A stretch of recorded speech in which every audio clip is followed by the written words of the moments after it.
সুম্মা কুলি, এই যে নির্দেশটা, এটা স্ত্রী জাতীয় শব্দ।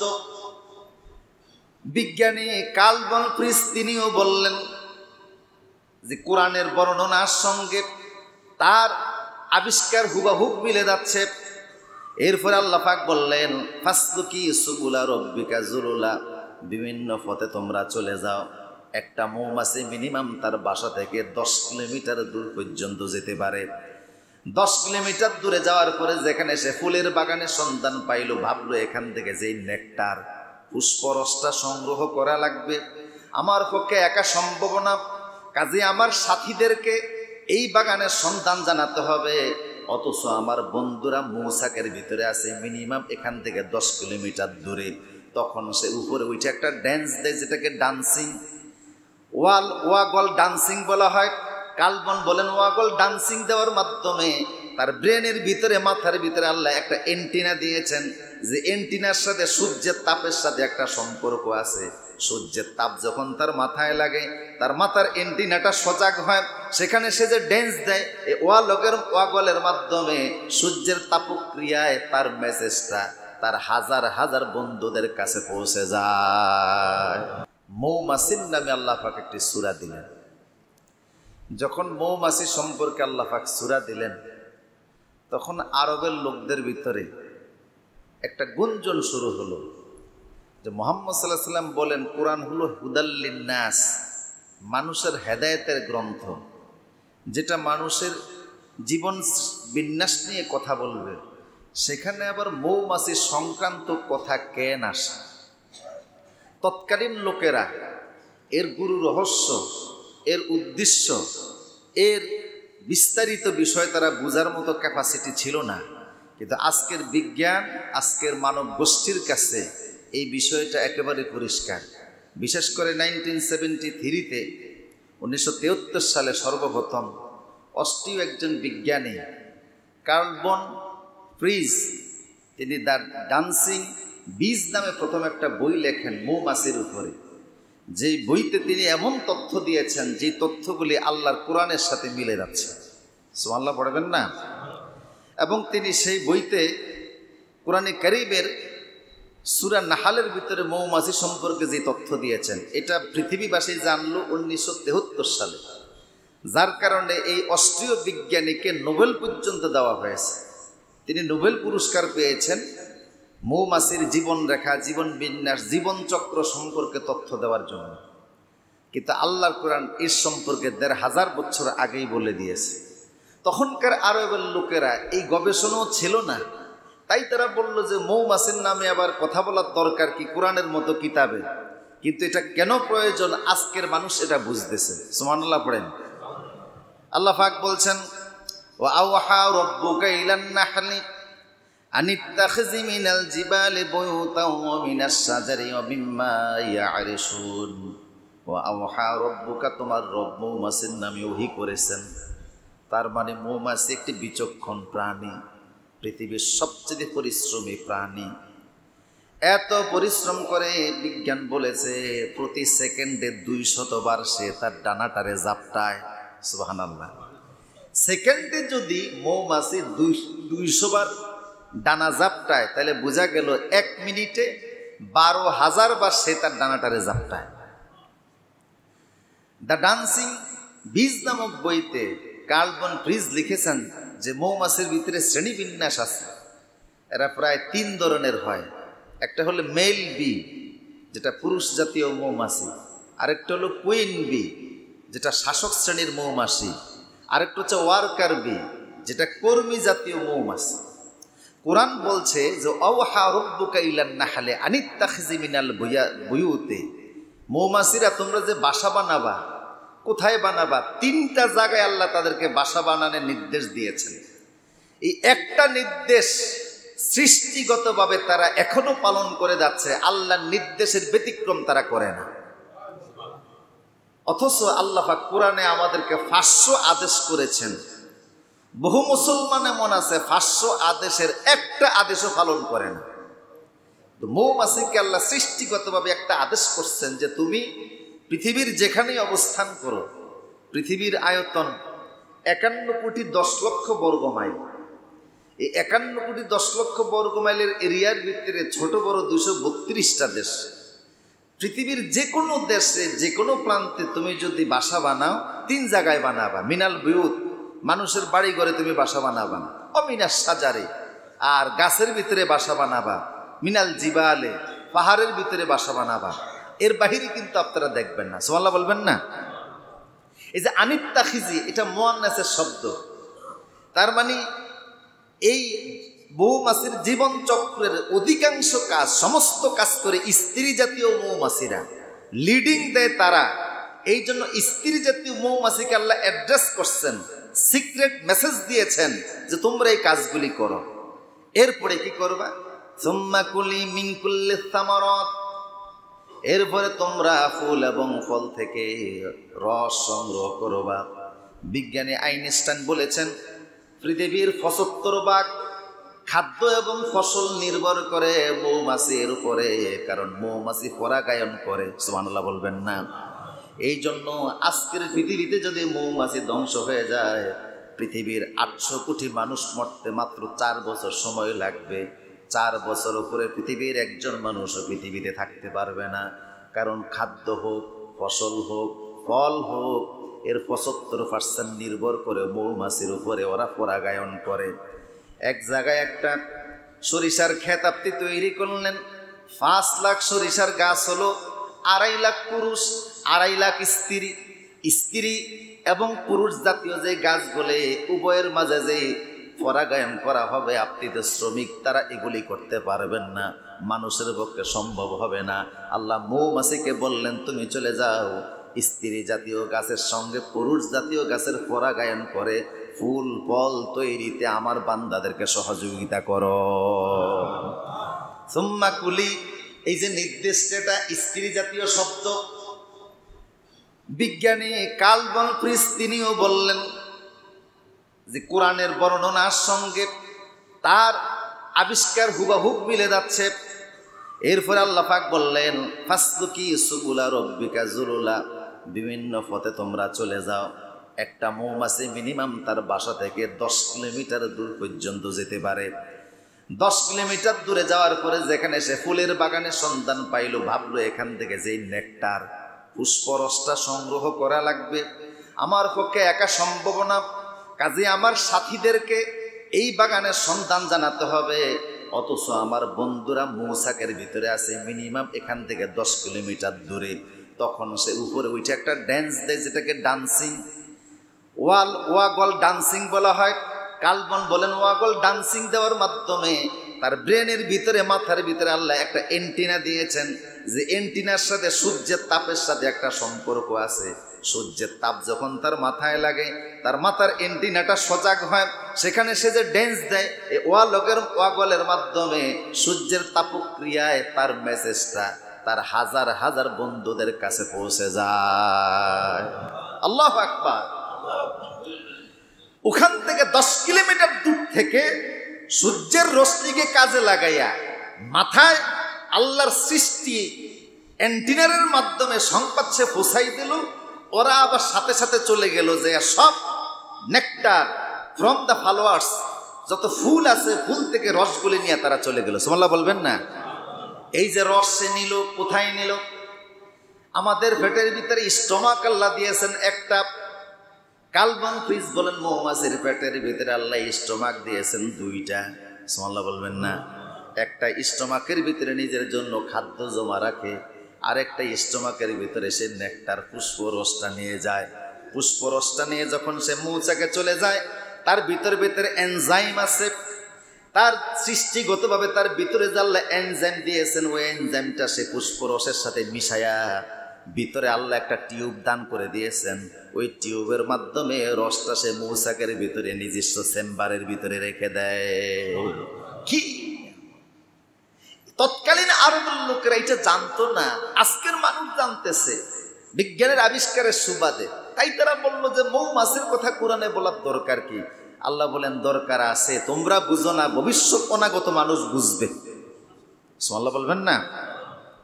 আল্লাহ পাক বললেন যে এই যে এটার এই যে বিভিন্ন ফুল এবং ফল, মৌমাছির এই মধুটা তো একরকম হয় না, কোনোটা লাল হয়, কালো হয়, সাদা হয়, নানান ধরনের কালার হয়। যেহেতু একই মানের ফুল ফল থেকে সে রস সংগ্রহ করে না, বিভিন্ন ধরনের ফুল ফল থেকে রস সংগ্রহ করে, ঠিক কিনা বলেন? এইটা আল্লাহ পাক বললেন যে আদওয়ানহু ফীহি শিফাউল লিন্নাস, তোমরা এই মধুটা খাবা, এটার ভিতরে আমি তোমাদের জন্য সমস্ত রোগের প্রতিষেধক রেখে দিয়েছি। শিফা, এটা শিফা। ইবনে আব্বাস বলতেন যে আলাইকুম বিশিফাইন, দুই জিনিসের মধ্যে তোমাদের শিফা আছে, একটা হলো 30 পারা কোরআন, আর একটা হলো মধু।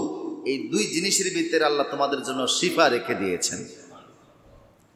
যখন আল্লাহ পাক মৌমাছির কথা বললেন, তা আরবের লোকেরা যখন একটু নেচে উঠলো যে আল্লাহ পাক কেন এই কথাটা বললেন, মৌমাছির কথা কোরআনের মতো জায়গায় বলতে গেলেন, তখন আল্লাহ পাক তাদের প্রশ্নের জবাব দিতে গিয়া সূরা বাকারার ভিতরে আবার বলছেন। আপনাদের কি মনোযোগ আছেন, এই কথা বুঝতেছেন কিনা?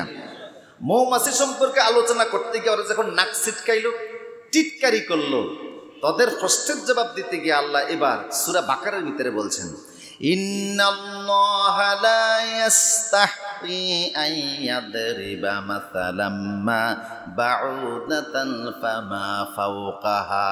শুনে রাখো, মৌমাছি নিয়ে কথা বলার কারণে তোমরা বলতেছো কোরআনের মতো কিতাবে আল্লাহ কেন এমন কথা দিলেন।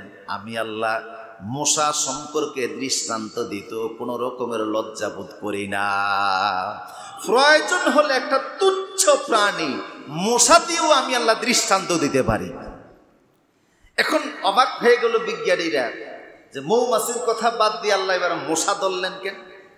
আপনি দেখেন, আপনারা এখানে যারা বসা আছেন বা এই বাংলাদেশে যারা আছে, এমন কোনো মানুষ আছে যে মশা সম্পর্কে জানে না বা মশা চিনে না, এমন কোনো লোক কি আছে? রাজধানীবাসী তো বেশি কইরা চিনে, কারণ এই মশার একটা জাত আছে ডেঙ্গু, এটারে সবাই কম বেশি ভয় পায়। কথা বলেন ঠিক কিনা? এটাকে ডেডলিয়েস্ট বলা হয়। পৃথিবীতে যত প্রাণী আছে সবচেয়ে বেশি মানুষ মরে মশার কামড়ে। পৃথিবীর অন্য সমস্ত প্রাণীর হাতে এত মানুষ মরে না, মশার কামড়ে যত মানুষ মরছে। এটাকে ডেডলিয়েস্ট বলা। সবচেয়ে বেশি পৃথিবীতে মানুষ মরছে কিসের কামড়ে? মশার কামড়ে। মশার ইতিহাস অনেক পুরানো, অনেক পুরাতন একটা ইতিহাস।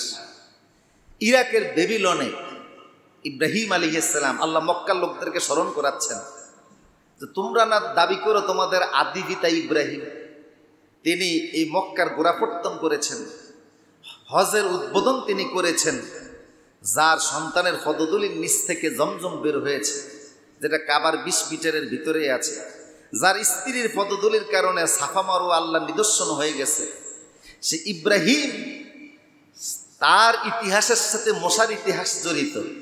দীর্ঘদিন তারে যে লোকটা কষ্ট দিয়েছিল নমরুদ, তারে আল্লাহ বিদায় করছেন কি দিয়া? সুস্থ মশা না অসুস্থ মশা? অসুস্থ মশা। এবার মশার দৃষ্টান্ত আল্লাহ শুরু করলেন যে মশা এমন এক প্রাণী যে পৃথিবীর এমন কোনো মানুষ নাই যেটা চিনে না। বিজ্ঞানীদের মতে, যদি ভুল হয় তারা করবে, আমি তাদেরটা বলতেছি, বিজ্ঞানীদের মতে প্রায় 2700 মশার প্রজাতি আছে পৃথিবীতে। এর ভিতরে একটার নাম হলো ডেঙ্গু। একটার অত্যাচারে আমরা বাঁচি না। পৃথিবীর এমন কোনো মানুষ নাই যে মশারে ভয় পায় না। আর মশা অত্যন্ত সাহসী প্রাণী, কাউরে ডরায় না, অস্ত্র হাতে নিয়ে বসে আছে, এরও ভয় পায় না। কি ইমাম সাহেব, কি মুসল্লি, কি মুহাদ্দিস, কি ফির, কি বুজুর্গ, কি নেতা, কি ভক্ত, যে হুজুরে ফু দিয়া মানুষের রোগ দূর করে, হেই হুজুরও মশার ভয়তে মশারি টানা। কথা বলো ঠিক কিনা? এমন কোনো মানুষ নেই যে মশারে, এটা অত্যন্ত সাহসী একটা প্রাণী। মশার দৃষ্টান্ত আল্লাহ দিলেন কেন? নমরুদের আল্লাহ মশার মাধ্যমে শেষ করে দিলেন। তার মানে হলো আল্লাহ বুঝাচ্ছেন, আমার একটা ছোট্ট মাখলুকের মোকাবেলা করার মতো ক্ষমতা তোমাদের নাই। একটা ডেঙ্গু মশার ভয়তে তোমরা এরোসল ব্যবহার করো, কয়েল ব্যবহার করো, মশারি ব্যবহার করো, এরপরে ব্যাট তোমরা ব্যবহার করো, হাজারো পদ্ধতি গ্রহণ করেছো, তারপরও মশার কামড়ে তোমরা মারা যাও। পৃথিবীর সবচেয়ে বেশি মানুষ মরে পৃথিবীতে মশার কামড়ে। একটার কারণে যে তোমাদের এত দুর্বলতা, এত অসহায় অবস্থায় চলে আসে, আরো তো 2699টা আছে। কথা বলেন না কা? 2700 প্রজাতির ভিতরে একটার কারণে যদি এত মুসিবত আসে, 2700 মশা যদি আমি আল্লাহ ছেড়ে দেই, 2700 প্রজাতি যদি ছেড়ে দেই, পৃথিবীর 800 কোটি মানুষ শেষ করতে বেশি সময় লাগবে না। আন্নাল কুওয়াতা লিল্লাহি জামিআ। আল্লাহর একটা সৃষ্টির সামনে মানুষ কত বড় অসহায়। আর আপনি হিসাব করে দেখেন, মশা আমাদের থেকে অনেক আগায়া। আমাদের প্রত্যেকের দেহের ভিতরে হৃৎপিণ্ড আছে একটা, হার্ট কল্প আছে একটা, মশার হলো 3টা, তার আমাদের থেকে আগে আছে। আমাদের প্রত্যেকের মুখে দাঁত হলো 32টা। কথা বলেন ঠিক কিনা? গই না, কখনো দেখি না, শোনা কথা যে মুখের দাঁত 32টা। অনেক সময় মানুষের যদি রাগ উঠে তাইলে বলে যে এক থাপ্পড় দিয়ে 32টা দাঁত পালাই দেবেন। জীবনও এটা সম্ভব না, এক থাপ্পড়ে দাঁত সব পালানো, কথার কথা মানুষ বলে। দাঁত হলো 32টা, কিন্তু মশার মুখের ভিতরে দাঁত হলো 47টা। দাঁতের দিক থেকে সে আমাদের কাছ থেকে আগায়। মানুষের শরীরের ভিতরে আঘাত করার জন্য তার নাকের ভিতরে আল্লাহ ছুরি দিয়েছেন 6টা। শুধু তাই নয় আমার প্রিয় সুদীপ, মশা কিন্তু সব মানুষের শরীরে বসে না। বিজ্ঞান বলে মশার একটা আলাদা রুচি আছে। অনেক সময় দেখবেন শরীরের ভিতরে মশা বসে, বৈশা আবার উইরা চইলা যায়, রক্ত খায় না। তার মানে হলো রক্ত তার পছন্দ হয় না।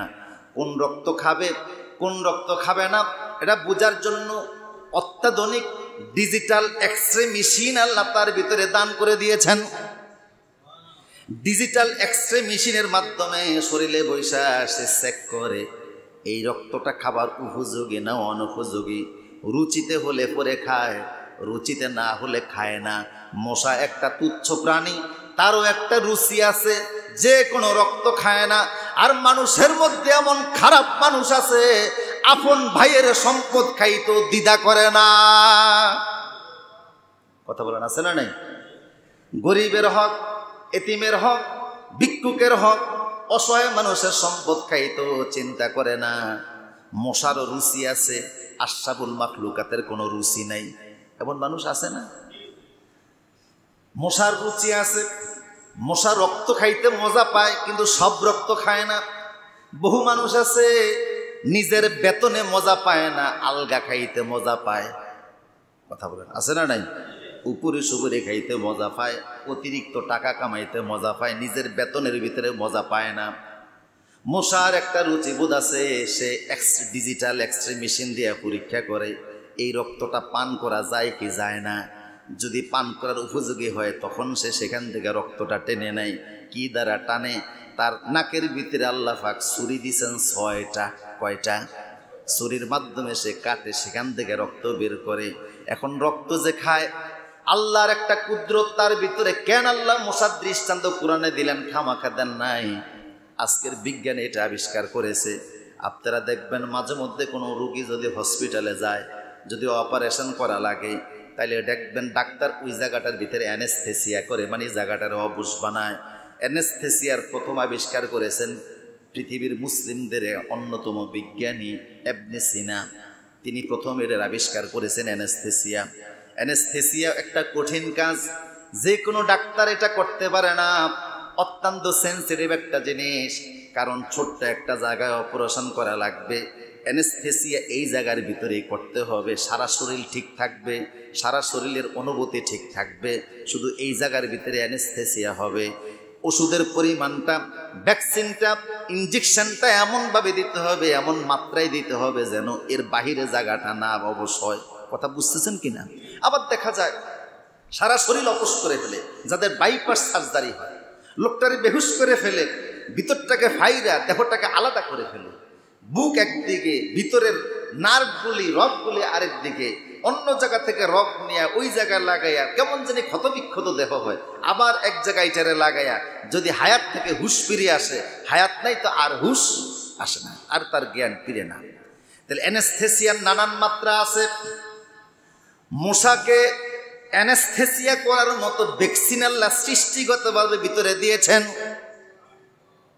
সে যেই জায়গার ভিতরে ডিজিটাল এক্সরে মেশিনের মাধ্যমে বুঝলো যে এখানকার রক্তটা পান করা যায়, রক্ত খাইতে হলে এখন ওই জায়গাটার ভিতরে সে অ্যানেস্থেসিয়া করে। তার অ্যানেস্থেসিয়ার মেয়াদ হলো মাত্র 2 সেকেন্ড। বসছে, ওই জায়গার ভিতরে সে অ্যানেস্থেসিয়া করছে, অবশ করছে, রক্ত টানা শুরু হয়েছে। যখন সে উইরা চইলা গেছে, এখন আপনি টের পাইছেন। কথা বুঝেন কি না? এতক্ষণ আপনি টের পান নাই। কেন পান নাই? সেটা অ্যানেস্থেসিয়া করে নিছে জায়গাটাকে, মাত্র 1 সেকেন্ডের জন্য, 10 সেকেন্ডের জন্য।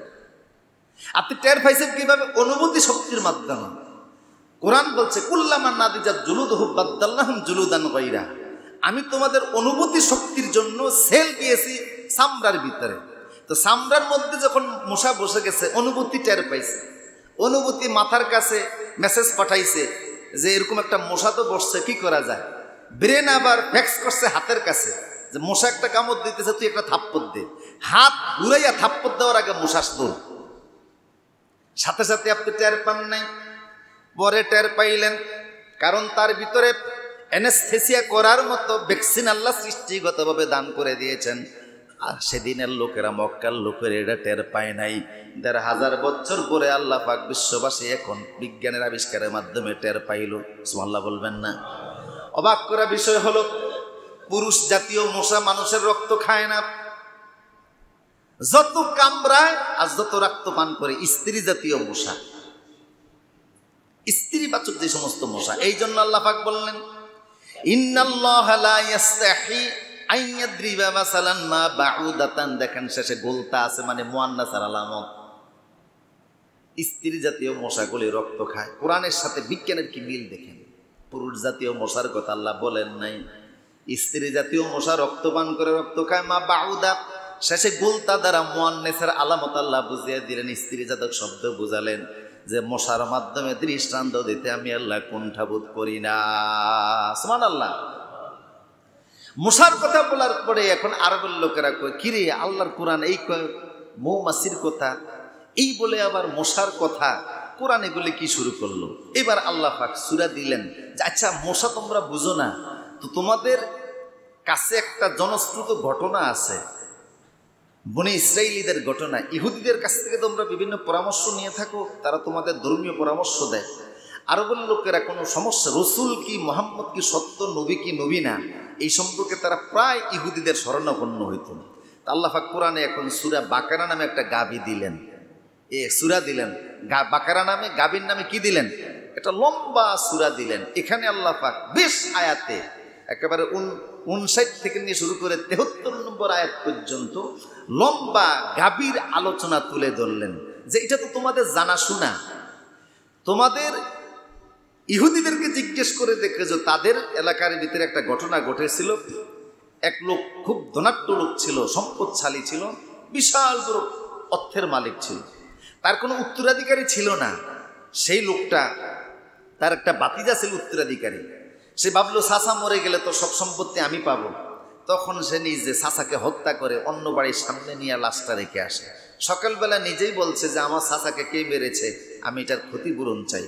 ওই লোক বলল আমি এই কাজ করি নাই। দুই পক্ষের ভিতরে দ্বন্দ্ব, মারামারি, যুদ্ধ বিগ্রহ শুরু হয়ে গেল। ঠিক এমন সময় লোকেরা, বুদ্ধিমান লোকেরা বলল যে আমরা মারামারি কাটাকাটি করে লাভ কি, আমাদের মাঝে তো আমাদের মুসা আল্লাহ নবী আছেন, ওনার কাছে জিজ্ঞেস করি। মুসা আলাইহিস সালাম আল্লাহকে বললেন যে আল্লাহ, একটা লোক মারা গেছে, তারে কে মারছে এটা সম্পর্কে জানার খুব দরকার, বিশাল বড় বিবাদের সমস্যা হয়েছে, আপনি জানিয়ে দেন। আল্লাহ পাক বলেন ইন্নাল্লাহা ইয়া'মুরুকুম আন তাযবাহু বাকারা, তোমরা একটা গাভী জবাই করো। এই গাভীর জবাইয়ের পরে এর শরীরের একটা অংশ নিহত ব্যক্তির শরীরের সঙ্গে টাচ করলে সাথে সাথে নিহত ব্যক্তি নিজেই জীবিত হয়ে তার হত্যাকারীর নাম বলে দিবে। তাল বাহানা শুরু করলো যে আমরা এটা জবাই করব না। শেষ পর্যন্ত তারা বাধ্য হলো, উপায় ছিল না, তারা জবাই করলো।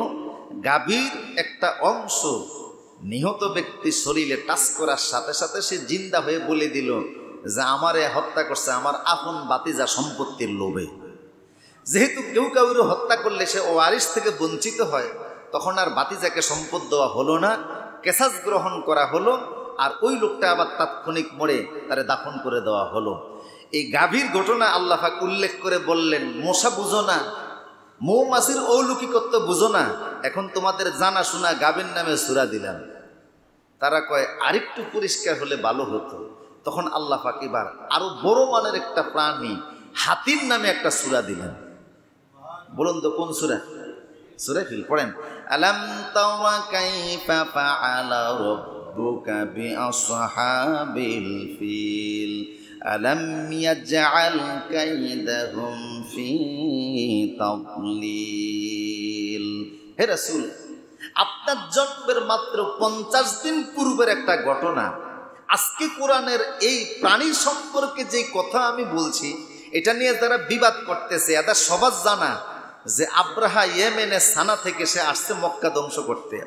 ইয়েমেনের সানা সে একটা গির্জা বানিয়েছিল, যে লোকেরা মক্কা যেহেতু বাণিজ্যিক এলাকা, এই বাণিজ্যটা যেন মক্কার পরিবর্তে ইয়েমেনে হয়, কিন্তু লোকেরা ওই ইয়েমেনের গির্জায় যায় না, সবাই ওই মক্কাই আসে। তাই সে মক্কা ধ্বংস করার জন্য 60টা হাতি, 13টা হাতি আর 60,000 সেনাবাহিনী নিয়ে আসে। আমি আল্লাহ তো কাবা পর্যন্ত আসতে দেই নাই, কাবার আগেই অদিউল মুহাসসার নামক জায়গায় তাদেরকে সমূলে বিনাশ করে দিয়েছি। ফাজআলাহুম কাআসফিন মাকুল, এমন ভাবে তাদেরকে বিনাশ করছে, কোন গাছের ফোকা যদি গাছের পাতা খায়, ফোকা যখন বিষটা ছাড়ে তখন ফোকার বিষটা দেখে যেমন বোঝা যায় না কোন গাছের পাতা খেয়েছে, এই আব্রাহা এবং তার 60,000 বাহিনীকে আমি এমনভাবে ধ্বংস করছি, কোনটা মানুষ কোনটা হাতি এটাও বোঝা যায় না, মাটির সাথে মেসাকার করে দিয়েছি। কোন কোন লাশ আল্লাহ মাটির নিচে 40 হাত পর্যন্ত পতিত করে দিয়েছিলেন। এই যে মক্কার ঘটনা, এই হাতিওয়ালাকে আমি আল্লাহ যে ধ্বংস করলাম, হাতি দিয়ে আল্লাহ দৃষ্টান্ত দিলেন। এর ভিতরে এখন বিজ্ঞান থেকে হাতির অনেক বৈশিষ্ট্য, জুমার দিন সময় কম। হাতির একটা বৈশিষ্ট্য হলো, এক একটা আমাদের এশিয়ার হাতি আর আফ্রিকার হাতির ভিতরে অনেক পার্থক্য আছে। বড় মানের হাতির ওজন হয় প্রায় 10,000 কেজি, এক একটা হাতির ওজন প্রায় 10,000 কেজি পর্যন্ত হয়। বিশাল ওজন নিয়ে একটা হাতি হাঁটে, অথচ তার পায়ের কোনো আওয়াজ হয় না। আর মাত্র 3.5 হাতের মানুষ, তার পায়ের আওয়াজে যন্ত্রণায় এলাকায় থাকা যায় না। সেই সময়ের লোকদেরকে আল্লাহ বুঝালেন, 10,000 কেজি ওজনের এক একটা হাতি কদম দেয়, হাঁটে, একটু তার পায়ের আওয়াজ নাই। আর মানুষের অহংকারের পদধূলি যন্ত্রণায় মানুষ এলাকায় থাকতে পারে না। তখন আল্লাহ নিষেধ করলেন, আবু জেহেল, উতবা, সাইবা, অহংকার করে মক্কায় হাঁটো, মক্কার চারপাশে পাহাড়, লা তামশি বিল আরদে মারহান ইন্নাকা লান তাখরিকাল আরদা ওয়া লান তাবলুগাল জিবালা তুলা। তোমার এই ফদের পায়ের শক্তিতে আমার জমিন ফাটাইতে পারবা না, আর আমার পাহাড়ের উচ্চতাকে ছাড়িয়ে দিতে পারবা না। অহংকার করে হাইটা কোনো লাভ নাই। সুবহানাল্লাহ বলবেন না? এখন তারা বলে, তাইলে এবার একটু বুঝলাম। আল্লাহ পাক বললেন, আরেকটু বুঝাচ্ছি। এবার তাদের জীবনের সাথে সম্পর্কিত একটা ঘনিষ্ঠ প্রাণীর কথা এবার আল্লাহ নিয়ে আসলেন। আপনারা কি বুঝতেছেন না আমার কথা?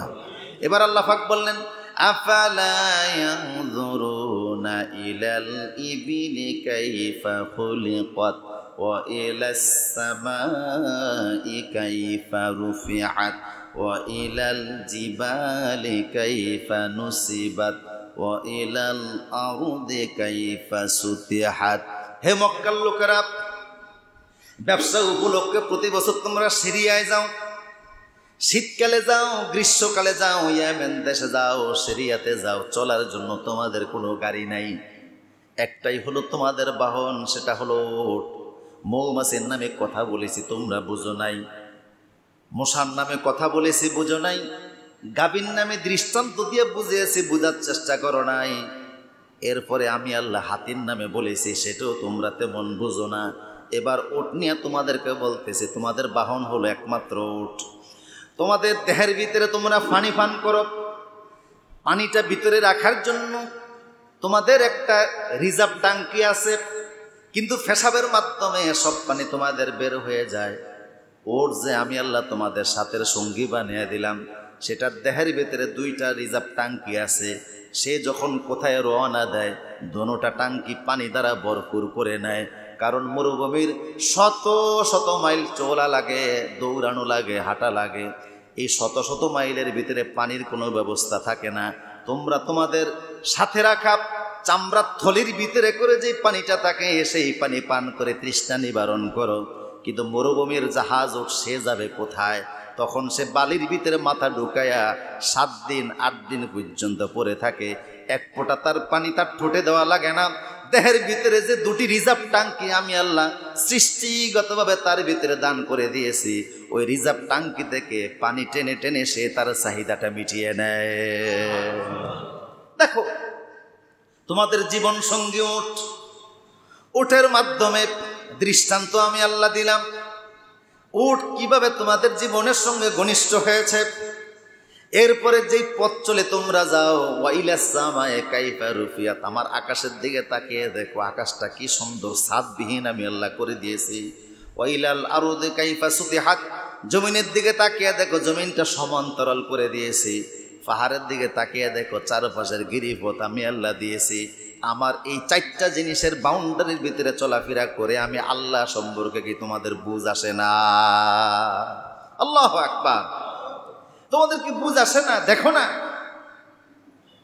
আমার এই নিদর্শন দেখে কি তোমাদের বুঝে আসে না? কোথায় যাচ্ছ তোমরা? ফাইনা তাযহাবুন, কোথায় যাচ্ছ? চলে আসো আমার দিকে। ইন্নানি আনাল্লাহ, আমি আল্লাহ এক, আমার কোনো শরীক নেই, আমার কোনো অংশীদার নাই। আমি যেমন ছিলাম তেমন আছি, তেমনই থাকবো। তোমরা যে সকল জিনিসের পূজা অর্চনা করো এদের কোনো ক্ষমতা নাই, এদের কোনো পাওয়ার নাই, এগুলি তোমাদের হাতের তৈরি বস্তু। আমি আল্লাহ আপন ক্ষমতায় মহিমামান। বুঝাবার জন্য এবার আল্লাহ বললেন আমার সঙ্গে পড়ুন, কুল হুয়াল্লাহু আহাদ। পড়েন, কুল হুয়াল্লাহু আহাদ আল্লাহুস সামাদ লাম ইয়ালিদ ওয়া লাম ইউলাদ ওয়া লাম ইয়াকুল লাহু কুফুয়ান আহাদ। বলো আমি আল্লাহ এক, আল্লাহুস সামাদ আমি বেনিয়াজ। সামাদ মানে আল্লাযী লাইসা লাহু জাওফুন। পৃথিবীর সব মাখলুকের পেট আছে, এমন কোনো মাখলুক নাই যার পেট নাই। আল্লাহ বলে আমার কোনো পেট নাই, আমার খাবারের কোনো চাহিদার প্রয়োজন হয় না। আমি সবাইরে খাওয়াই কিন্তু নিজে খাই না। আমি কারোর থেকে জন্ম নেই নাই, কেউ আমাকে জন্ম দেয় নাই। আকাশ আর জমিনে আমি আল্লাহর সমতুল্য সমকক্ষ কেউ নাই। বুঝিয়ে দিলেন। এরপরেও দেখা গেল এরা বুঝলো না। হেদায়েত যদি কপালে না থাকে, কথা বলেন ঠিক কিনা? এত সুন্দর করে এত দৃষ্টান্ত দিয়ে বোঝানোর পরেও আল্লাহ এরা বুঝলো না। আল্লাহকে বোঝার জন্য বেশি কিছু লাগে না, একটা সৃষ্টির দিকে তাকাইলেই চলে। কথা বলেন ঠিক কিনা? আচ্ছা আপনাদের দিয়ে বলি, বাবুই ফাঁকিকে দেখছেন আপনারা? হ্যাঁ, বাবুই ফাঁকিকে ডাকিয়া বলিছে সরাই কুড়ি গুঁড়ো থেকে করো শিল্পের পড়াই। কত বড় শিল্প এটা! বাবুই ফাঁকির বাসা দেখেন। আমাদের বাংলাদেশ সহ সারা পৃথিবীতে যত বিল্ডিং আছে, একটা কথা বলেছে যে বাবুই ফাঁকি নিয়ে, আমাদের বাংলাদেশ সহ সারা পৃথিবীতে যত বিল্ডিং আছে সমস্ত বিল্ডিং এর ফাউন্ডেশন হলো নিচের দিকে। কোন দিকে? আর বাকিটা উপরের দিকে। ফাউন্ডেশন উপরে এমন একটা বিল্ডিংও কি পৃথিবীতে আছে? পৃথিবীর সমস্ত বিল্ডিং আর সারা পৃথিবীর সমস্ত ইঞ্জিনিয়াররা যত নকশা করে আর বিল্ডিং বানায়, সমস্ত বিল্ডিং এর ফাউন্ডেশন কোথায়? নিচে, মাটির নিচে। একমাত্র বাবুই পাখির বাসা, তার ঘরটা, এটার ফাউন্ডেশন হলো উপরের দিকে আর নিচের দিকে ঝুলে থাকে বাকিটা। সুবহানাল্লাহ বলবেন না? ওর বিল্ডিং এর ফাউন্ডেশন উপরে ঝুলে থাকে নিচের দিকে। বলেন এমন একটা বিল্ডিং কি পৃথিবীর কোনো ইঞ্জিনিয়ার বানাতে পারবে যেটার ফাউন্ডেশন উপরের দিকে থাকবে? সারা পৃথিবীর সমস্ত ইঞ্জিনিয়ার মিলেও পারবে না।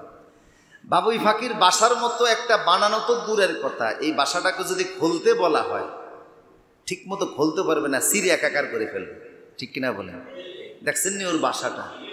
ওটা তো শিল্প আসলে। উপরের দিকে দেখবেন, উপরের থেকে তার ফাউন্ডেশন, নিচে ঝুলা থাকে বটে, উপরে একটা দরজা আছে, ওটা হলো তার ফায়ার এক্সিট বা ইমার্জেন্সি এক্সিট। নিচের দিক দিয়ে যদি শত্রু আক্রমণ করে উপরের দরজা দিয়ে সে পালাইয়া যায়। তার আবার মাস্টার বেডরুম আছে, স্বামী স্ত্রী থাকে ওখানে। মাস্টার বেডরুমে আবার সে মাঝে মধ্যে আলো জ্বালায়। ওরে ইলেকট্রিক আলো দিবে কে? কেরোসিন তেলের বাতি দিবে কে? ওর মাথায় বুদ্ধি আল্লাহ দিয়েছে। ও পুকুর থেকে, খাল থেকে কাদা নিয়ে তার ওই বাবুই ফাঁকির বাসার ভিতরে কাদাগুলি লাগাইয়া, জোনাকি পোকা দইরা কাদার ভিতরে মাথাগুলি ঢুকাইয়া ফাঁসা বাহির করে রাখে। অটোমেটিক জিরো ফায়ারের বাল্ব হয়ে যায়।